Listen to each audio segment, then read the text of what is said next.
नमस्कार। आज हम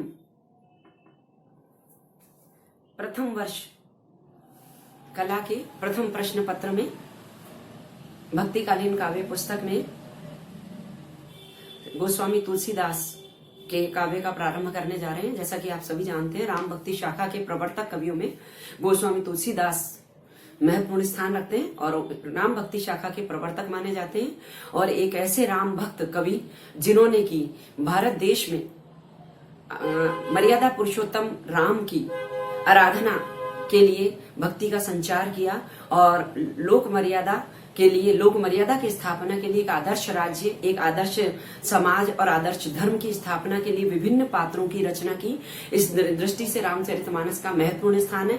आप सभी जानते हैं कि रामचरितमानस का रामायण के नाम से लोकप्रिय ग्रंथ है और घर घर में इसका वाचन किया जाता है और भारतीय हिंदू धर्म के महत्वपूर्ण ग्रंथों में रामचरितमानस का स्थान है। और ये ग्रंथ ऐसा ग्रंथ है जिसके माध्यम से गोस्वामी तुलसीदास ने समन्वय की विराट चेष्टा की, जिसमें निर्गुण सगुण भक्ति का प्रकार देखने को मिलता है। दास्य भाव की भक्ति है गोस्वामी तुलसीदास की और स्वामी तुलसीदास ने रामचरितमानस के अलावा दोहावली, कवितावली, गीतावली, जानकी मंगल, पार्वती मंगल, रामलला नेहचू आदि अनेक ग्रंथों की रचना की, जो इनके प्रमुख ग्रंथ हैं। और इन्होंने अवधी और ब्रज दोनों भाषाओं में रचना की थी। सबसे महत्वपूर्ण बात यह कि रामचरितमानस अवधी भाषा की महत्वपूर्ण रचना है, जिसमें वार्णिक और मात्रिक दोनों प्रकार के छंदों का प्रयोग है, यानी दोहा और सोरठा, चौपाई सभी छंदों का प्रयोग किया गया है। और यही तुलसीदास के काव्य की महत्वपूर्ण विशेषता है कि मर्यादा पुरुषोत्तम राम के आदर्श स्वरूप का स्थापना उन्होंने की। आदर्श समाज, आदर्श धर्म और मानव मूल्यों की स्थापना, समन्वयवादी दृष्टिकोण और काव्य में भी समन्वय का भाव है। प्रबंध और मुक्तक दोनों प्रकार का काव्य है इनका। और रस में भी समन्वय का भाव है। वीर रस, श्रृंगार रस, शांत रस, करुण रस सभी का समावेश यहाँ पाया जाता है। भाषा में भी मैंने आपको बताया कि अवधी और ब्रज दोनों भाषाओं का मेल है और शैली की दृष्टि से भी समन्वय है। मुक्तक शैली और प्रबंध शैली दोनों का इन्होंने अपनाया। अब मैं आपको यहाँ गोस्वामी तुलसीदास की गीतावली का प्रारंभ कर रही हूँ। आप पहला पद देखिए। बालकांड। रामचरितमानस में भी 7 कांड हैं। आप सभी जानते हैं कि बालकांड, अयोध्या कांड, अरण्य कांड, लंका कांड, सुंदर कांड, उत्तर कांड, इस प्रकार से 7 कांड रामचरितमानस में। उसी प्रकार यहाँ गीतावली के बालकांड यानी श्री राम के बाल स्वरूप का चित्रण यहाँ पर किया गया है।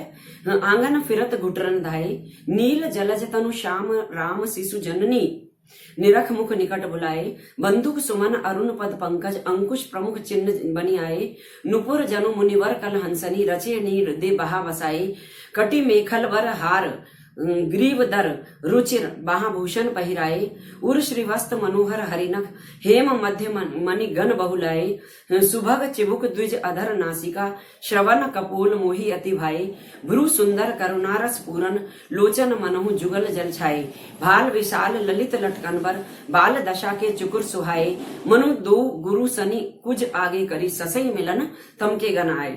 यहाँ पर आंगन फिरत घुटरन धाये, यहाँ श्री राम बालक राम आंगन में घुटनों के बल चलते हुए फिर रहे हैं। आंगन में फिर रहे हैं घुटनों के बल, धाये यानी दौड़ रहे हैं। नील जलन तनु श्याम, नील जलज यानी नीले कमल के समान उनका शरीर है, तन यानी श्यामला शरीर है। राम शिशु जननी, निरख मुख निकट बुलाए, ऐसे नील कमल के समान सुंदर सांवले शरीर वाले राम को देखकर माता जननी यानी माता उनको देख करके अपने मुख के निकट बुलाती है, यानी उनको दुलारती है। बंदुक सुमन अरुण पद पंकज, बंदुक का फूल होता है लाल रंग का, बंदूक के पुष्प के समान अरुण पद पंकज और लाल कमल के समान उनके चरण कमल है। अंकुश प्रमुख चिन्ह बनी आए, और अंकुश का चिन्ह उनके पैरों के मध्य है, चरण कमल में है, जो कि पवित्र माना जाता है, शुभ माना जाता है। नूपुर जनु मुनिवर कल हंसनी, उनके पैरों में जो घुंघरू बंधे हुए हैं, उनकी जो मधुर आवाज है वह ऐसा लगता है मानो सुंदर हंसों का कलरव है हो। मुनिवर यानी श्रेष्ठ मुनियों के समान सुंदर हंस का कलरव है, जो कि वो अपने रचे नीड़ दे वहां बसाए। मानो सुंदर हंसों ने अपने हाथों से अपना घोंसला बनाया और उसमें बैठकर वो सुंदर कलरव कर रहे हूँ, श्रेष्ठ मुनियों की वाणी को उच्चारित कर रहे हूँ। कटी मेखल, उनकी कमर में मेखला है यानी करधनी है। वर हार, वर यानी श्रेष्ठ, सुंदर हार पहना हुआ है। ग्रीव दर रुचिर, सुंदर गले में, ग्रीव यानी गले में, सुंदर गले में, लंबी गर्दन में सुंदर हार पहना हुआ है। रुचिर बाह भूषण पहराए, और माँ ने रुचिर बाह, सुंदर बाहों में आभूषण पहना रखे हैं। उर श्रीवस्त मनोहर हरिनख, उर यानी हृदय पर, यानी उनके गले में, हृदय में श्रीवस्त, श्री स्वस्ति का सुंदर चिन्ह, मनोहर यानी मन को हरने वाला है। हरि नख हेम मध्य मणिगण बहुलाए, और गले में जो माला डाली हुई है श्रीवस्ती का चिन्ह के साथ, उसमें हरि नख, शेर का नाखून जो बालक को नजर से बचाता है, तो सुंदर शेर का नाखून भी है। और हेम मध्य, सोने के मध्य, मणिगण बहुलाए, बहुत सारी मणियां जटित हुई है उनके गले में, श्रीवस्ती का चिन्ह, उसके साथ शेर का नाखून और सोने के मध्य अनेक प्रकार की मणियां जटित है। सुभग चिबुक, सुभग यानी सुंदर, चिबुक यानी थोड़ी। द्विज अधर, सुंदर होठ है। नासिका भी सुंदर है। श्रवण यानी कान। कपोल यानी गाल। मोही अति भाई, तुलसीदास कहते हैं कि उनकी सुंदर ठोड़ी, सुंदर होठ, नाक, कान और उनके जो गाल है वो मुझे बहुत अधिक प्रभावित करते हैं। भ्रू सुंदर, भौएं भी उनकी सुंदर है। करुण रस पूर्ण लोचन, उनके जो नेत्र हैं वो करुण रस से पूर्ण है, यानी प्रेम रस से भरे हुए सुंदर कमल के समान नेत्र। मनो जुगल जल जाए, वो दोनों नेत्र ऐसे लगते हैं, मनो यानी मानो, जनु मनु मानो, उत्प्रेक्ष अलंकार, यहाँ रूपक अलंकार भी है और उत्प्रेक्ष अलंकार है। जुगल यानी दो कमल खिले हुए हैं, ऐसी उनकी आंखें जिनमें करुणा का रस भरा हुआ है। मनु भाल विशाल ललित लटकनवर, उनके विशाल मस्तक पर, भाल यानी मस्तक पर, ललित यानी सुंदर, लटकन यानी लटक रही है, बर यानी सुंदर, बाल दशा के चुकुर स्वाय, बाल्यावस्था के चुकुर यानी बाल, सुंदर बालों की दो लटें उनके विशाल मस्तक पर लटक रही हैं जो बहुत ललित यानी सुंदर लग रही है। मनु दो गुरु सनी कुछ आगे करी, ससई मिलन तम के गनाए, और उनके चंद्रमा के समान मुख पर उनके जो काले बाल ऐसे लग रहे हैं।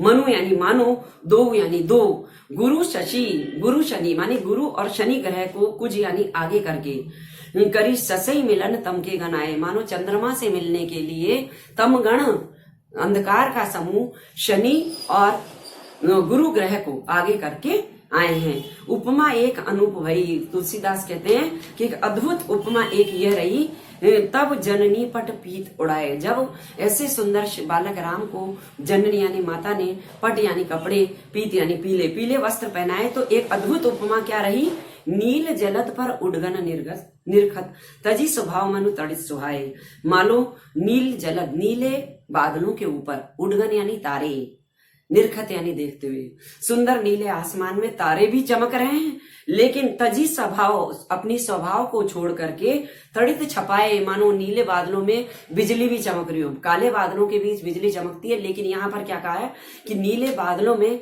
मानो तारे चमक रहे हो और बिजली अपने स्वभाव को छोड़ करके उन नीले बादलों के बीच बिजली भी चमक रही हो, यानी पीले वस्त्र श्री राम ने पहन रखे, उनके सांवले शरीर में बिजली की तरह चमक रहे हैं। अंग अंग पर मार निकर मिली, छमू समूले ले जंग छाए, ऐसा लगता है मानो उनके अंग प्रत्यंग पर मार यानी कामदेव ने स्वयं ने छवि समूह, सौंदर्य के समूह को अंग प्रत्यंग पर अपने हाथों से छा दिया हो यानी लगा दिया हो, ऐसा लगता है मानो उनके हर अंग प्रत्यंग में इतनी सुंदरता है, मानो कामदेव ने सौंदर्य के समूह को लाकर उनके प्रत्येक अंग में छा दिया हो यानी लगा दिया हो। तुलसीदास रघुनाथ रूप गुण तो कहूं जो विधि होई बनाए, तुलसीदास कहते हैं कि जो विधि हुई बनाए, विधाता ने जिस प्रकार से श्री राम के शरीर की रचना की है, श्री राम के रूप और गुण का बखान मैं कैसे कर सकता हूँ, तुलसीदास कह रहे हैं विधाता ने उनको अद्भुत रूप से बनाया है, इसलिए उनकी अद्भुत सौंदर्य का वर्णन करना मेरे लिए संभव नहीं है। ये पद बहुत ही महत्वपूर्ण है और थोड़ा क्लिष्ट भी है, इसलिए आपको ध्यान से याद करना है। और इसकी भाषा में उपमा, रूपक, उत्प्रेक्षा सभी अलंकारों का प्रयोग किया है। तुलसीदास की एक महत्वपूर्ण विशेषता यह है कि उनकी भाषा, शैली, छंद और अलंकार सभी का उन्होंने सुंदर रूप से रामचरितमानस में और अपने अन्य ग्रंथों में समुचित प्रयोग किया है। और इस पद में मतलब शांत रस है, और चूंकि बात स्वरूप का चित्रण है, इसलिए वात्सल्य रस भी है और अनेक प्रकार के अलंकारों का उपमा रूपक उत्प्रेक्षा अलंकार का आपने यहाँ पर प्रयोग देखा है। धन्यवाद।